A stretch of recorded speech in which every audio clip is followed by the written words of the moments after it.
Tucker Carlson's interview regarding Barack Obama shows we live in a truly divided news space. But when analysing the record of former presidents, what should we be looking at? Their private lives or their record in office? Hello there, you 6.5 million Awakening Wonders. Thanks for joining me on this voyage to truth and freedom. You'll be aware of the viral video that Tucker did recently. Let me know in the comments if you saw it, if you care about it, if it was interesting to you. Some people thought it was good. Other people thought it shouldn't have been made because it's too salacious and it's an unreliable witness. Where do you stand on that subject? What we would like to offer you is that Barack Obama is still being used as a kind of hero in the Democrat Party movement, when perhaps there's a strong argument that he could be regarded, and I don't use this phrase lightly, as a war criminal. That his actions were criminal, literally, under the Geneva Convention. That children died as a result of his decisions and actions. That drone strikes were undertaken. And activities that if we thought they were being done by Korea or Syria or Russia, we would be outraged by and be personally willing to put on the camo and go to war ourselves for. So let's have a look at what everyone else is talking about at the moment before analysing the reality of Barack Obama's record as a president. You're just a guy who's in town for the night, and it sounds like you're looking to party. Yeah. Pulled up in a bar outside, and there's this guy that's introduced to me as Barack Obama. I suppose all of us are interested in the private lives of great figures and the idea that there might be more to them than meets the eye. And with such a significant and notable president as Barack Obama, it's just extraordinary, salacious, intriguing to even hear about him spoken of in this kind of context. Certainly there's a conversation to be had. Ex-owner Elon Musk called out Tucker Carlson for not providing objective evidence in allowing a convicted fraudster to claim he had sex with Barack Obama on the tech mogul's social media platform. Assess for yourself, Carlson captioned the video, which has amassed nearly 40 million views as of Thursday. This is further evidence of a completely bifurcated news space with independent media on the rise, the previously unprecedented possibility that a story like this could be broadcast on this scale. And for us, also an opportunity to look at the greatness of Barack Obama and the idea that Barack Obama is still a figure that will be trotted out in order to maintain Biden's credibility as a president. Now, the reason that Barack Obama remains a significant political figure is precisely because Joe Biden is observably in decline. And associating him with Barack Obama is still a powerful boost to his image as a senescent occupant of the White House. But are people who deify Barack Obama overlooking some pretty crucial facts about his time in office, putting aside this viral video? Let's have a look. Now, as I've told you loads of times, I was super optimistic when Barack Obama came into office, but perhaps the defining aspect of his time in office was the financial crash of 2008. This was a seismic moment, not only for the presidency of Barack Obama, but for the world. In my view, we are still reeling from the consequences of that financial cataclysm, and it was an opportunity to reapportion wealth and re-establish the power of ordinary people versus corporate, financial, and globalist interests. But what actually happened in 2008? So let's have a look at a few bullet points of Barack Obama's time in office. He bailed out the banks in 2008 instead of course, bailing out ordinary people. He prosecuted more people under the Espionage Act than all previous presidents combined, and that's essentially silencing Americans who criticize American foreign policy or American deep state, notably Julian Assange, Edward Snowden, both prosecuted under the Espionage Act. But perhaps most significantly of all, there were 10 times more airstrikes in the covert war on terror during President Barack Obama's presidency than under his predecessor, George W. Bush. Obviously, because of Iraq, we all think of George W. Bush and Dick Cheney and Wolfowitz and Rumsfeld, whose names are synonymous with war undertaken for profit to capture resources, a war that was delegitimized by the failure to find WMDs. And to imagine that Barack Obama conducted more covert airstrikes than that administration is surprising and still feels at odds with how we perceive Barack Obama. During his presidency, Obama approved the use of 563 drone strikes that killed approximately 3,797 people. In fact, Obama authorized 54 drone strikes alone in Pakistan during his first year in office. One of the first CIA drone strikes under President Obama was at a funeral, murdering as many as 41 Pakistani civilians. That's extraordinary because at that point, we were still in the euphoria of the election of Barack Obama, truly believing this was an opportunity for hope and change. We had not yet had our expectations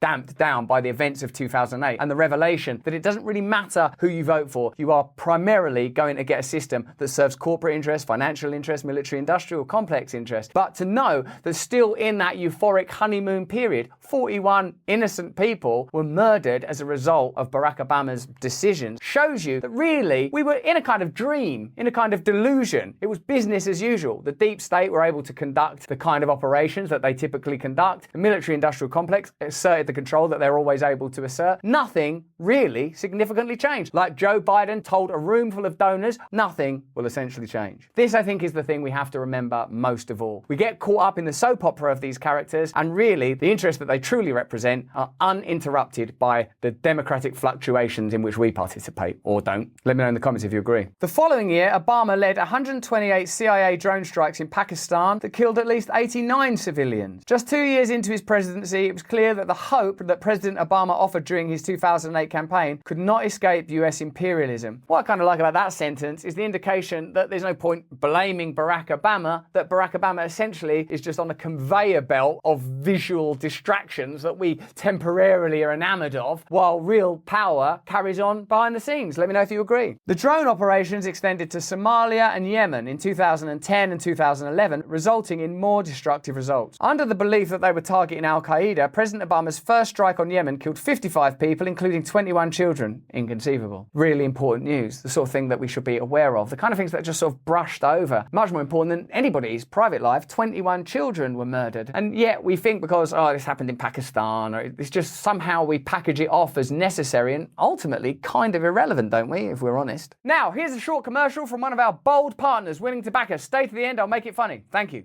With so many important things to talk about, you don't want me nagging you about your diet, particularly when I don't eat that healthy, not all the time, but I will share with you that the Mayo Clinic says if you want to help prevent heart disease, lower blood pressure and cholesterol, eat, as you know, 5 servings of fruits and vegetables every day, not lab-grown fruits either. I don't do that, and you won't do it either. You're too busy thinking and worrying about conspiracy theories, aren't you? That's why I take Field of Greens. Each fruit and vegetable in Field of Greens was medically selected by doctors to support your vital organs like hearts, lungs, kidneys, and immune system. Flu season is here. There's a couple of ways you could deal with that, but I trust Field of Greens to help me stay healthy throughout the whole flu season, and it's my choice if I drink Field of Greens or not. Field of Greens works fast. You'll feel better with more energy. You'll notice your skin, your hair, your nails look healthier too. If you don't always eat right because of time and you don't always exercise because you're lazy, join me and take Field of Greens. I can get you started, right, with 15% off your first order. All you have to do is visit brickhouserussell.com and use the promo code BRAND. That's brickhouserussell.com, promo code BRAND.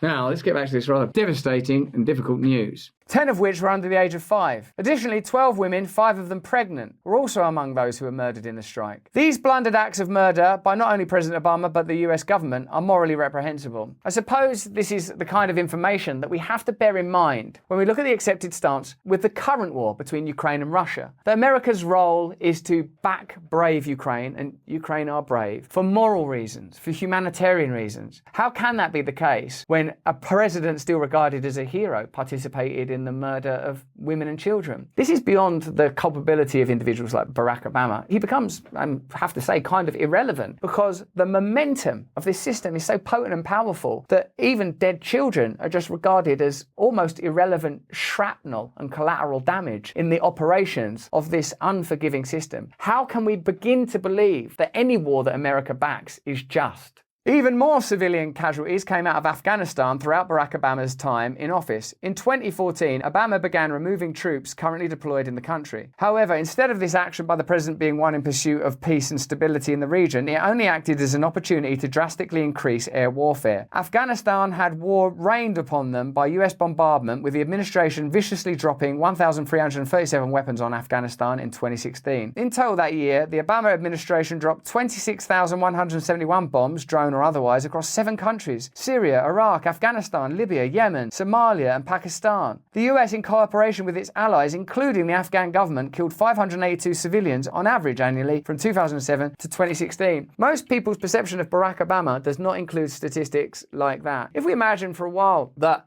Russia were conducting those kind of military activities, and as far as I know, they are. Certainly, they are currently being vilified for their criminal invasion of Ukraine, and no one is countenancing that point. Many of us try to explain the recent history and indeed 20th century history that possibly contributed to the current conflict and the way that American interests benefit. But this kind of, if not egregious, then certainly profligate bombing of a variety of countries under one of the most sort of popular and least controversial presidents. I know a lot of you guys don't like Barack Obama because Democrats and because of your kind of political persuasion. But broadly speaking, Barack Obama is like now a sort of celebrity, isn't he? Like he's Netflix shows and that kind of thing. And when you see him on stuff, he's cool and chatty. But this is a piece of reality that many of us are not willing to countenance, a reality that really we should be looking at and addressing. With the exception of the wars themselves, the claim that former President Barack Obama is a war criminal also lies within the Double Tap initiative. Double Tap drone strikes are as disturbing as they sound. These attacks are follow-up strikes on first responders as they rush to the bombed area trying to assist any survivors. That's a level of mendacity that's difficult to incorporate into the image of Barack Obama as a hero that's brought on to make Joe Biden more electable. Isn't that kind of information enough to help us to revise our systems, to recognize that what's required is radical change, that the distinctions between the two parties and successive presidents isn't significant enough? If this is the kind of thing that's deemed acceptable business as usual, surely business as usual is precisely what needs addressing. In 2012, an attack on the Shawal Valley aimed at Taliban commander Sadiq Nur reportedly killed up to 14 people in a double tap drone strike. These attacks are both morally and legally reprehensible as they are conscious acts of murder against civilians, which is, again, this from any other entity would be used as legitimization to criminalize an entire state, wouldn't it? If someone came out behind a podium, you know, with the Stars and Stripes and the Eagle and everything, they'd listen, guess what they're doing in Syria or Iraq or Russia? They do this thing called double tap strikes. They actually bomb an area, and then when the first responders come to help the victims, many of whom are children under 5 and pregnant women, they bomb them as well. You go, well, actually, I'm willing to participate in a war against them.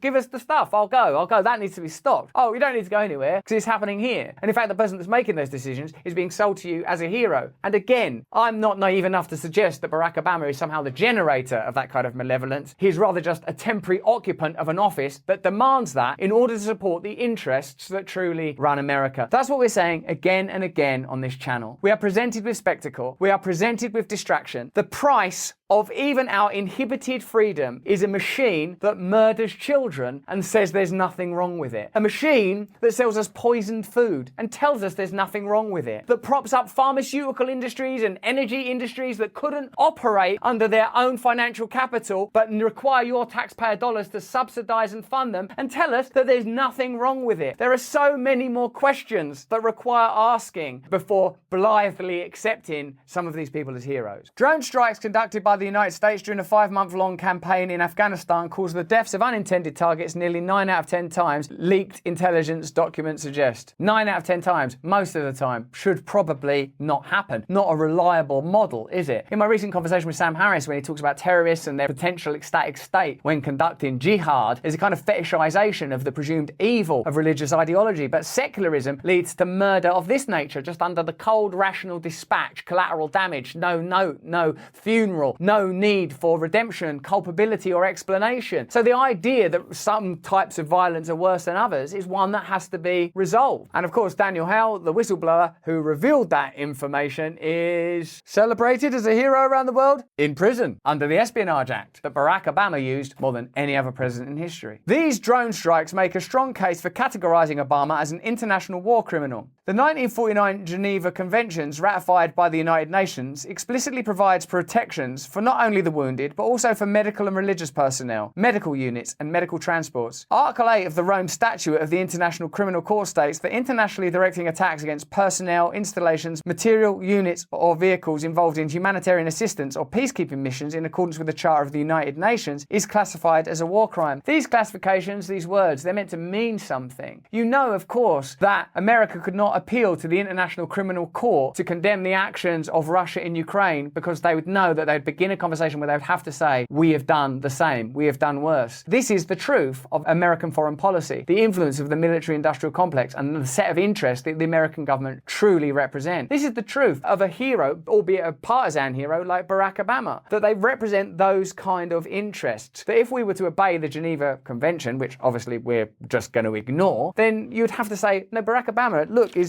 just literally a war criminal according to that definition. You just have to dispatch with that definition in order to maintain the heroic status of Barack Obama, which people are willing to do. No one is willing to look at reality. We're not willing to say, well, look, this is the cost of these systems. It's not benefiting you. You're not benefiting from that. These people are not a threat to you. You have to be convinced that they're a threat to you in order to facilitate that. Whose interests are ultimately advanced by that kind of bombing, by that kind of murder of children? Let me know in the chat and comments. The law also states intentionally launching attack in the knowledge that such attack will cause incidental loss of life or injury to civilians also constitutes war crimes for the guilty party. Through the drone strike program and double tap attacks, there's no question that former President Obama and his administration violated international humanitarian law. Obama's symbolic significance cannot outshine his relationship with the imperial endeavors of the American empire. And yet it seems to the Democratic Party they do exactly that. Barack Obama is still regarded as a hero. In order for him to be regarded as a hero, you have to just wipe away the Geneva Convention. You have to completely ignore the murder of children. You have to do that. It's impossible, isn't it, to combine those facts? And even if you put aside the idea that Obama is somehow personally culpable, although, evidently he was the president, I don't know how much higher up the chain you would need to get, you have to accept that the system itself is in need of radical re-evaluation. And these are the kind of things that should be at the forefront of our mind. And this is what we should be demanding of any democracy, or indeed any nation worthy of the name. But that's just what I think. Why don't you let me know what you think in the chat? If you like this video, have a look at either of these. Turn on the notification bell and subscribe. But more important than that, if you can, please stay free.